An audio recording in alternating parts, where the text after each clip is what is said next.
मेरे प्यारे मोर देशवासियों, प्रिय देशवासी नमस्कार। नमस्कार। इस बार जब मैं मन की बात के लिए मन की बात पई जेते सबू चिठी आसीथिला कमेंट आसीथिला अनेक प्रकार जो इनपुट थिला से सब उपरे दृष्टि देउथिली सेतेबेले देखिली जे अनेक व्यक्ति गोटे अत्यंत महत्वपूर्ण कथा मने पकाई दिछंती। माई गभरे आयरनश्री, बेंगालुरु अनुप राव, नोएडारू देवेश, ठाणेरू सुजीत एमाने समस्ते कहिचंती मोदीजी एथर मन की बातर 75तम अध्याय से आपण को बधाई जनाऊँ। मुझे आपण मानक बहुत बहुत धन्यवाद जनाऊँगी जे आपण माने समस्ते एते सूक्ष्म दृष्टि रे मन की बात को आदरी नहीं एवं एसहित जड़ित रही। यह मो पाई निश्चित भाव गर्वर विषय, आनंदर विषय। मो तरफरु आपण मानक धन्यवाद देवा सहित मन की बात समस्त श्रोतांक प्रति मध्य कृतज्ञता व्यक्त करुच्ची, कारण आपणक सहयोग बिना यही यात्रा आदौ संभव नथिला। एभली लगुच सते जमिति कालिकार कथा जेतेबेले कि आमे एका संगे मिलीमिशी यही वैचारिक यात्रा आरंभ करिथिलु। सेदिन 3 अक्टोबर 2014 रे विजया दशमीर पवित्र पर्व थिला। आउ संजोग देखंतु आज हेउची होलिका दहन।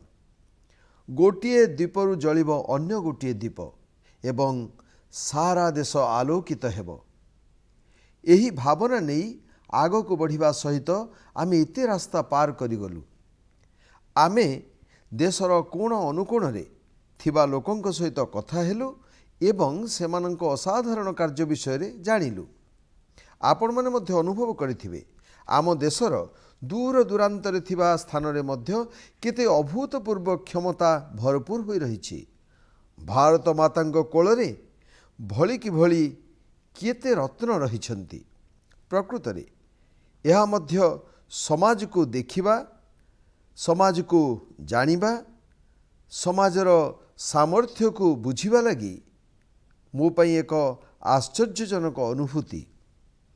एही 75 अध्याय रे केते केते विषय को नहीं गति करने को पड़ी। केतेबेले नदीर कथा तो केतेबेले हिमालय शिखरर कथा, केबे मरुभूमिर कथा, केबे प्राकृतिक विपत्तिर कथा ओ आउ केबे मानव सेवार अगणित कथार अनुभूति। एथि सहित केबे टेक्नोलोजीर आविष्कार आउ केबे किछि अजणा स्थान रे नुआ काम करी देखौथिबा कोनोसी व्यक्तिंक अनुभवर कथा। एबे आपण देखंतु ताहा स्वच्छतार कथा हेउ, आमर ऐतिह्य को संरक्षित रखिबार कथा हेउ, आउ केवल एतिके नुहे खेलना तैयारी भली आउ केते कथा नथिला सेथिरे। बधुए जेते विषय को आम स्पर्श करूछु ताहा अगणनीय। एथि सहित समय समय रे आमे महामनीषी माननकु श्रद्धांजलि देइछु, सेमाननक विषय रे जानिछु जे माने कि भारतर निर्माण निमंते अतुलनीय योगदान दैछंती। आम्भे माने अनेक वैश्विक प्रसंग बाबद मध्य कथा होइछु, सेतिरु प्रेरणा नेबा पई चेष्टा करिछु। केते कथा आपण माने मते कहिचंती, नुआ आइडिया दैछंती। एक प्रकार एही विचार यात्रा रे आपण माने साथी होई चलीछंती, जड़ित होइछंती, किछि ना किछि नुआ कथा मध्य जोड़िछंती। मु आजि एही 75तम अध्याय रे सर्वप्रथमे मन की बात को सफल करिबा निमंते, समृद्ध करिबा निमंते एवं एथि सहित जड़ित रहिबा निमंते प्रत्येक श्रोतांक प्रति अशेष कृतज्ञता व्यक्त करुछि। मोर प्रिय देशवासी, देखंतु केते बड़ आनंददायक संजोग आज मते 75तम मन की बात कहिबार अवसर मिलिछि एवं एही मास मध्ये हेउछि स्वाधीनतार 75 वर्ष उपलक्षे आयोजित अमृत महोत्सवर प्रथम मास। अमृत महोत्सव दांडी यात्रा दिन आरंभ होइथिला एवं 15 अगस्त 2023 पर्यंत यह चलिबो। अमृत महोत्सवर कार्यक्रम सारा देश में क्रमागत भाव होउछि। भिन्न भिन्न स्थानरू एसबु कार्यक्रम चित्र एवं तथ्य लोक माने शेयर करुछंती। नमो आप रे एभली किछि चित्र सहित झारखंड नवीन मो पाखकू एक वार्ता पठाइछंती।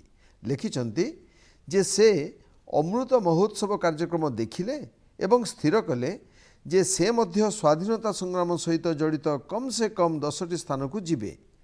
तांको तालिकार प्रथम स्थान होउछि भगवान बिरसा मुंडा जन्मस्थान।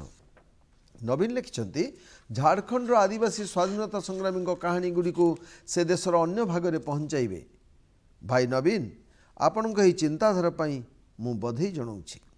बंधुगण कौन से स्वाधीनता संग्रामी संघर्षर गाथा हेउ, कौन से स्थानर इतिहास हेउ, देशर कौन सी सांस्कृतिक कहानी हेउ, अमृत महोत्सव अवसर में आपण से सब को देश सम्मुख को आनीपारे, देशवासी को एसत जोड़ार माध्यम हो पारे। आपण देखिए चाहू चाहू किभली अमृत महोत्सव एहीपरि केते केते प्रेरणादायक अमृत बिंदुरे भरीजिव एवं यापरे अमृतर एभली धारा बहिब जहाँकि आमको स्वाधीनतार 100 वर्ष पर्यंत प्रेरणा देव। ताहा देश को एक नूतन शिखर को नहीं जीव, किछि ना किछि करिवार इच्छा शक्ति सृष्टि हेब। आजादीर लड़ई रे आम संग्रामी माने एथिपई केते कष्ट सहितिले, कारण सेमाने देश पई त्याग और बलिदान को निजर कर्तव्य बोली भाबुथिले। सेमानंग त्याग और बलिदानर अमर गाथा आम मानंकु निरंतर कर्तव्य पथरे चलिबा निमंते प्रेरित करिथौ। जेपरि गीतारे भगवान श्रीकृष्ण कहिचंती नियतं कुरु कर्म त्वं कर्म ज्यायो हय कर्मणः।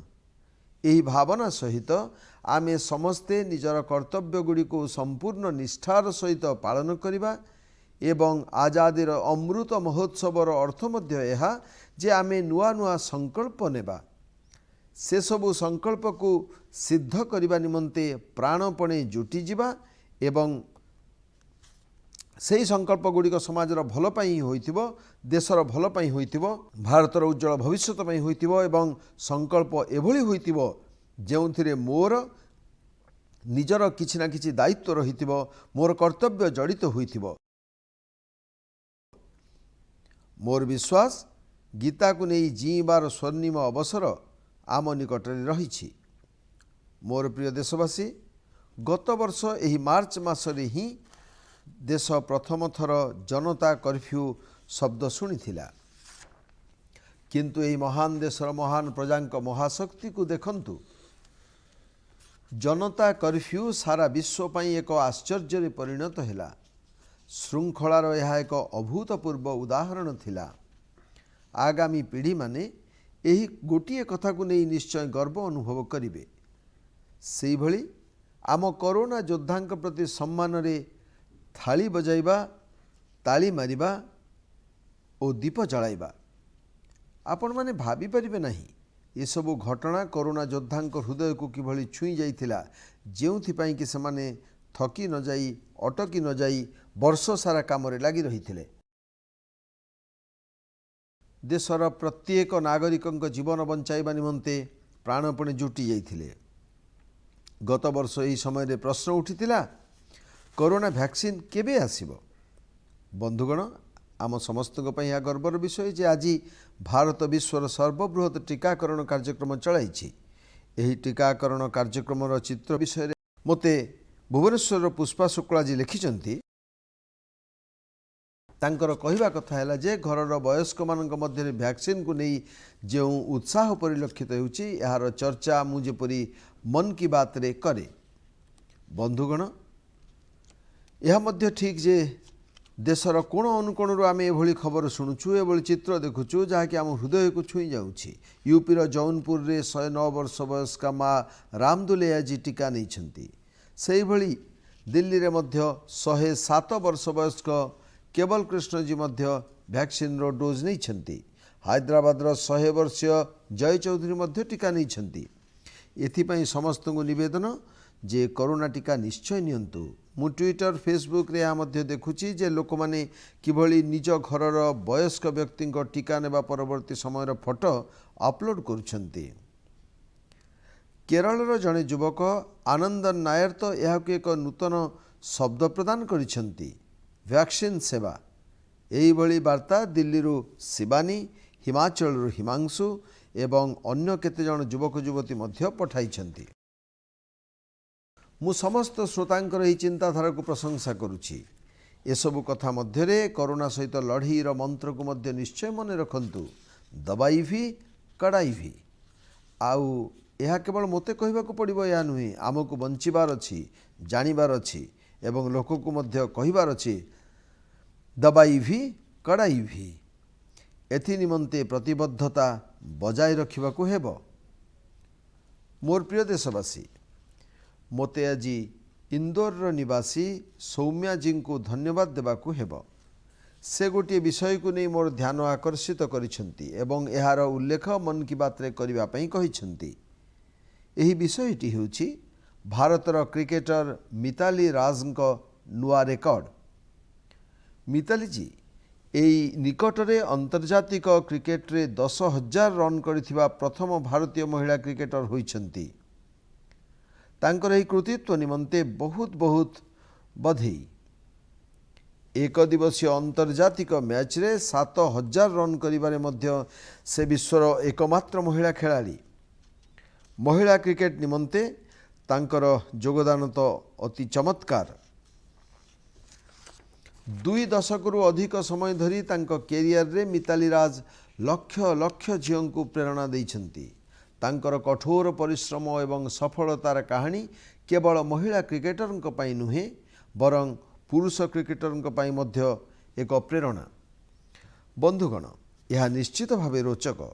एही मार्च मासरे जेबे आमे महिला दिवस पालन करूथिलु सेतेबेले केते जण महिला खेलाड़ी मेडल जितिबा सहित रेकर्ड निज नाम करथिले।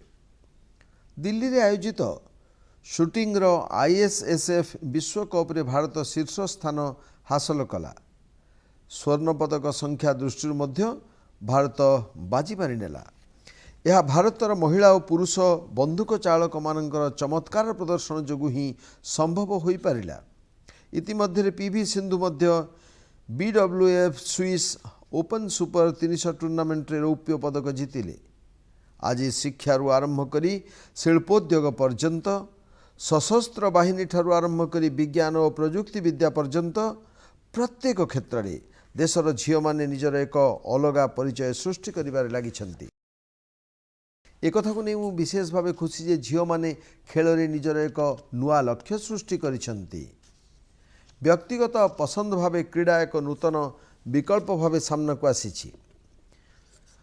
मोर प्रिय देशवासी, किछि दिन पूर्वे होइथिबा मेरीटाइम इंडिया समिट कथा आपनकर मने अछि ना? सेही सम्मेलन रे मु कोन कहिथिली से कथा मने अछि तो?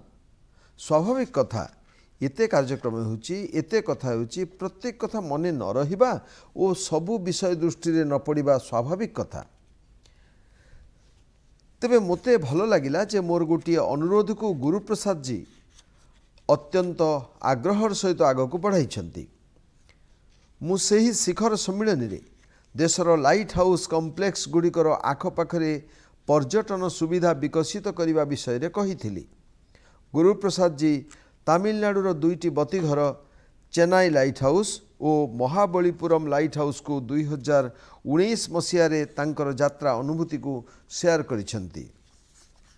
से अत्यंत रोचक तथ्य शेयर करिसेंती जहाँकि मन की बात श्रोता को मध्य आश्चर्यचकित करदेव। जेपरिक चेन्नई लाइट हाउस विश्वर सही केतोटी लाइट हाउस मध्य गोटे जोटी एलिवेटर रही।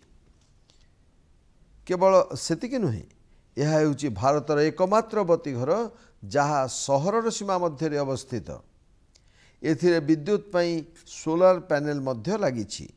गुरुप्रसाद जी बतीघर एक ऐतिह्य संग्रहालय मध्य कहिसेंती जहाँकि सामुद्रिक नौ परिवहन इतिहास को आम सम्मुख को आनी थाए।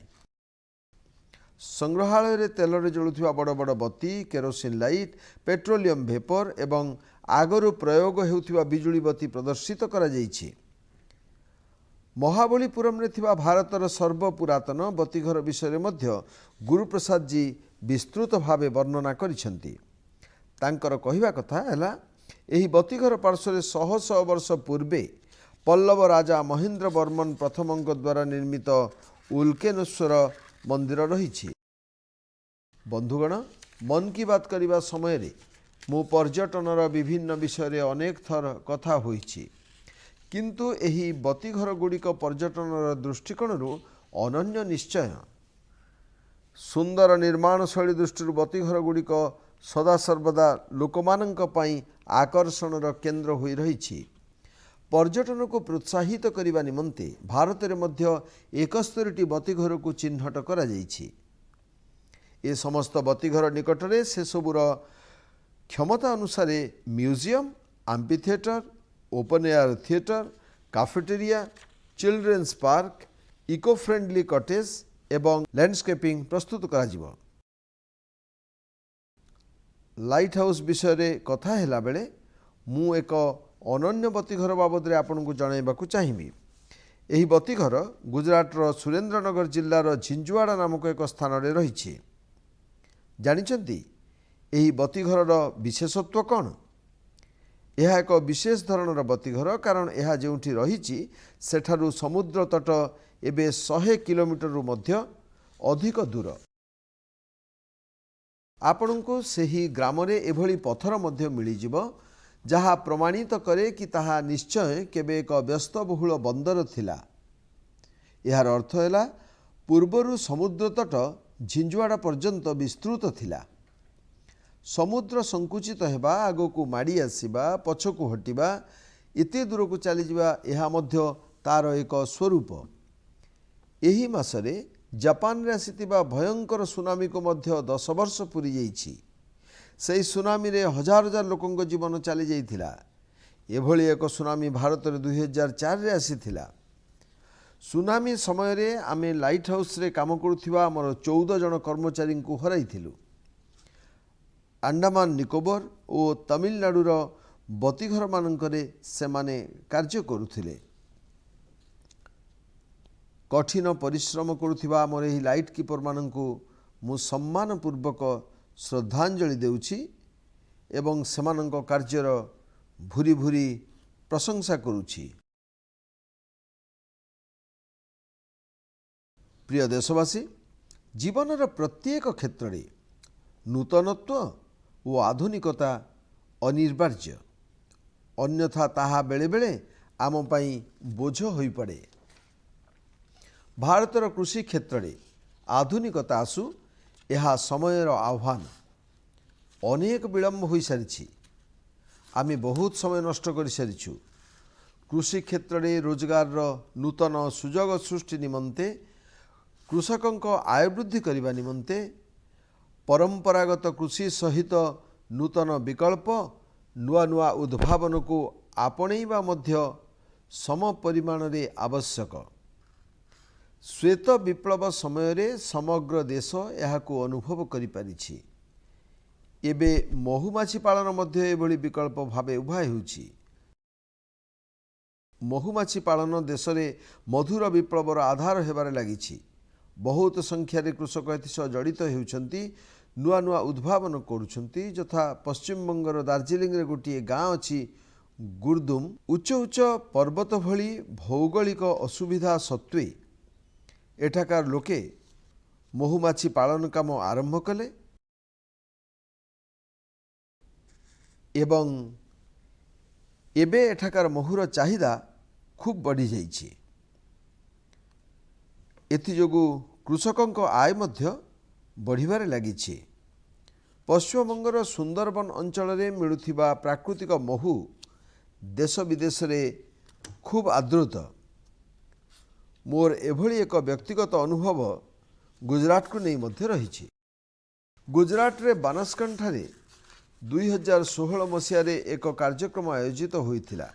एही कार्यक्रम रे मु लोकन को कहिथिली एठारे एते सुजोग रहिछि जे बनासकांठा एवं आखपाख अंचलर कृषक माने मधुर विप्लवर एक नूतन अध्याय लिखिपारे। आपण माने जानी खुशी हेबे जे खूब अल्प समय मध्य बनासकांठा महु उत्पादनर एक प्रमुख केन्द्र होई पारिछि। आजिकाली बनासकांठार कृषक माने महु चाष करी लक्ष लक्ष टंका रोजगार करुछन्ति।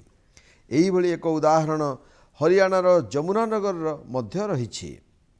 जमुनानगर कृषक माने महुमाछी पालन करी वार्षिक 100 टन महु उत्पादन करुछन्ति, निजर आय वृद्धि करुछन्ति। कृषक मानक एही परिश्रमर परिणाम जे देश में महु उत्पादन क्रमागत भाव में बढ़ी चली। आज यह वार्षिक पाखापाखि 1.25 लाख टन रे पहुँची जाइछि। एथिमध्यरु बहुत परिमाण में महु विदेश को रप्तानी करा जाउछि। बंधुगण, महुमाछी पालन जोगु केवल महुरु आय मिली न थाए, बरং यार महम मध्य आयर एक बहुत बड़ माध्यम। औषध शिल्प, खाद्य शिल्प, वस्त्र शिल्प एवं प्रसाधन शिल्प प्रत्येक स्थान में बी वाक्सर खूब चाहिदा रही। आम देश वर्तमान बी वाक्स आमदानी करुछि, हेले आम कृषक बंधु माने ए स्थिति को खूब शीघ्र बदलाइबारे लागिछंती, अर्थात आत्मनिर्भर भारत अभियान रे सहायता करुछंती। आज समग्र विश्व आयुर्वेद एवं प्राकृतिक हेल्थ प्रोडक्ट आड़ को ध्यान देउछि। एही परिप्रेक्षी रे महूर चाहिदा आहुरी बढ़ी चली। मु आशा करिबी जे देशर अधिकरु अधिक कृषक माने निज चाषबास सहित महुमाछी पालन सहित मध्य जड़ित हुअन्तु। यह कृषकों आय वृद्धि करने सहित तांको जीवन में मधुरता भरीदेव। मोर प्रिय देशवासी, यही किछि दिन पूर्वे वर्ल्ड स्पैरो डे पालित होईछि। स्पैरो अर्थात घरचटिया चढ़ई। यह को केउठी ठिकाली, केउठी चिमनी, केउठी धान चिरिका मध्य कहा जाए। आगे आम घर चाल रे गछलता मानकरे खूब घरचटिया देखा जाउथिले, हेले आज आमे मने पकाऊ जे गत केते वर्ष पूर्वे घरचटिया देखिथिलु। आज एमानंको बंचाई रखिया पई आमको चेष्टा करने को पड़ुछि। आम बनारसर जड़े साथी इंद्रपाल सिंह बत्राजी एभली एक काम करिसेंती जहाँ मु मन की बात श्रोता मानंकु निश्चय कहवाकू चाहिबी। बत्राजी निज घरटी को घरचटिया आवास रे परिणत कर दैछंती। से निज घरे काठरे एभली बसामान तैयारी करिसेंती जेउठी घरचटिया आराम रे रहि परिबे। आज बनारसर अनेक घर ए अभियान रे सामिल होइछंती। एथिजोगु घरगुड़िकर एक अद्भुत प्राकृतिक वातावरण सृष्टि हो पारिछि। मु आशा करे जे आमे प्रकृति, परिवेश, प्राणी जगत और पक्षी मानक पई यथासंभव किछि ना किछि प्रयास करिबा आवश्यक। एभली जड़े साथी होउचंती विजय कुमार कवि। विजयजी ओडिशार केन्द्रापड़ा निवासी। केन्द्रापड़ा जिला समुद्रकूल अवस्थित। एथिजोगु ए जिल्लार अनेक गाँव में सामुद्रिक ढेउ एवं बात्यार आशंका रही। अनेक थर एथिजोगु खूब क्षयक्षति होता है। विजयजी अनुभव कले जे जदि ए प्राकृतिक विपर्यय को केही रोकी पारिबो ताहा निजे प्रकृति व्यतीत आउ केही नुहे। अतएव विजयजी बड़कोट गाँव निज अभियान आरंभ करदेले। से दीर्घ 12 वर्ष बंधुगण 12 वर्ष परिश्रम करी गाँ मुंड समुद्र आड़े 25 एकर जमी रे हेन्ताल बण सृष्टि करदेले। आज ही जंगलटी गाँ को सुरक्षा प्रदान करुछि। एही भली काम ओडिशार पारादीप अंचलर इंजीनियर अमरेश सामंत जी करी देखाइछंती।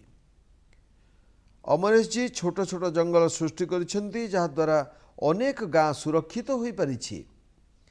बंधुगण, आमे जदि एभली कार्य द्वारा समाज को जोड़ी पारिबा ताहेले खूब भल परिणाम पाई परिबा। जेपरिकी तामिलनाडुर कोयम्बाटूर रे बस कंडक्टर काम करुथिबा मरीमुथु जोगनाथन। से निज बस यात्री माननकु टिकट देवा सहित गछटिए मागणारे देइथांती।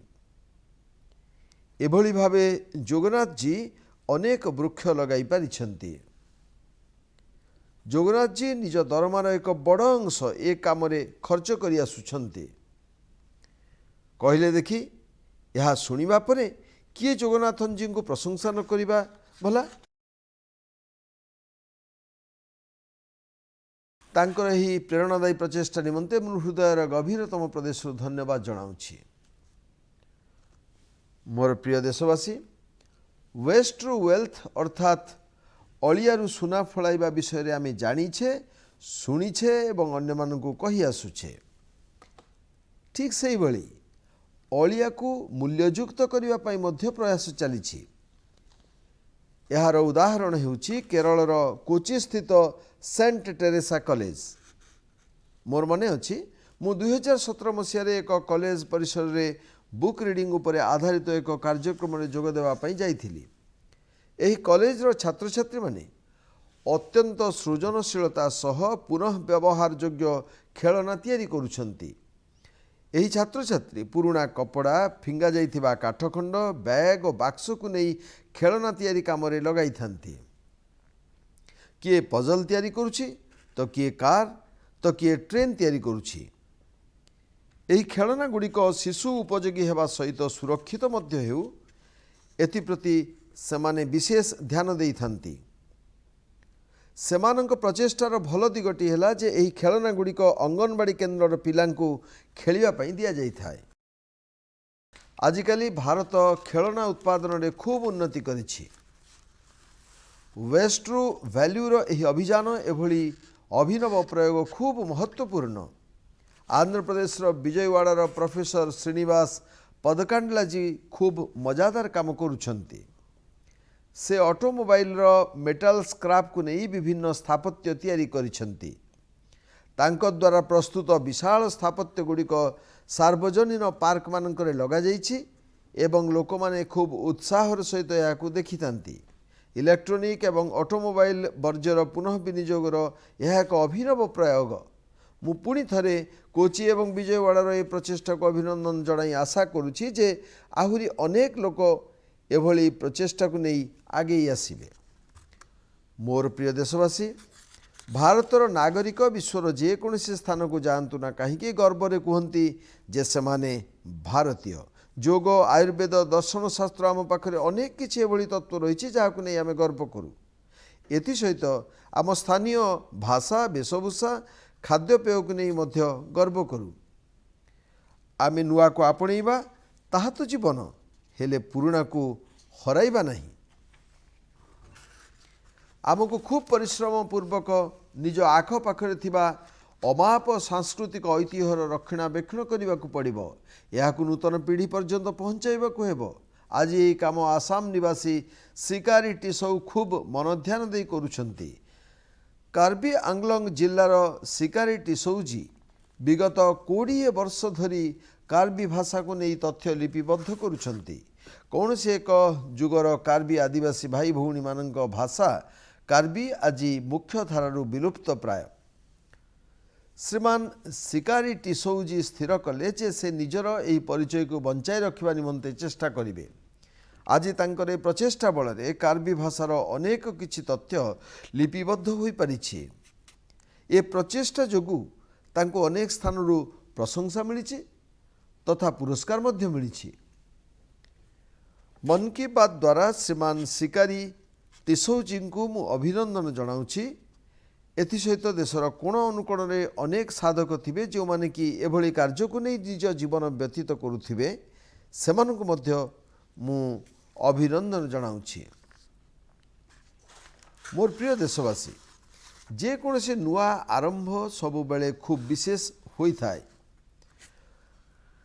ନୂତନ ଆରମ୍ଭ ଅର୍ଥାତ୍ ନୂତନ ସମ୍ଭାବନା, ନୂତନ ପ୍ରୟାସ। ଆଉ ନୂତନ ପ୍ରୟାସର ଅର୍ଥ ହେଲା ନୂତନ ଶକ୍ତି ଏବଂ ନୂତନ ଉତ୍ସାହ।